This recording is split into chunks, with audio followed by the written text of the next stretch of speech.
পুঁই কুমড়োর তরকারি তো সবাই অনেক খেয়েছেন, কিন্তু পুঁই পোস্ত খেয়েছেন নাকি? চলুন আজ বানিয়ে ফেলা যাক পুঁই পোস্ত।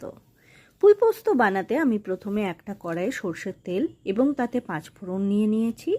5 ফোড়ন থেকে গন্ধ উঠে গেলে তার মধ্যে পুঁই শাক, নুন, হলুদ আর সামান্য একটু জল দিয়ে শাকটাকে ঢাকা দিয়ে হতে দেব। ততক্ষণ আমি একটা বড় চামচের 1 চামচ পোস্ত দানা ভালো করে বেটে নেব। এদিকে শাকটা যখন হয়ে যাবে সেদ্ধ, তখন তার মধ্যে দিয়ে দেব আগের থেকে ভিজিয়ে রাখা তেঁতুল গোলা জল এবং সামান্য একটু লঙ্কা গুঁড়ো ঝালের জন্য, আর দিয়ে দেব পোস্ত বাটা। পোস্ত বাটা দিয়ে ভালো করে একবার ফুটিয়ে নিতে হবে।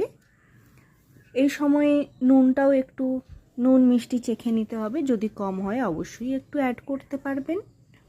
ব্যাস ভালো করে ফুটিয়ে নিন। ভালো করে ফুটিয়ে নিলেই রেডি হয়ে যাবে আমাদের পুঁই পোস্ত। একদম নতুন একটা রেসিপি পুঁই পোস্ত।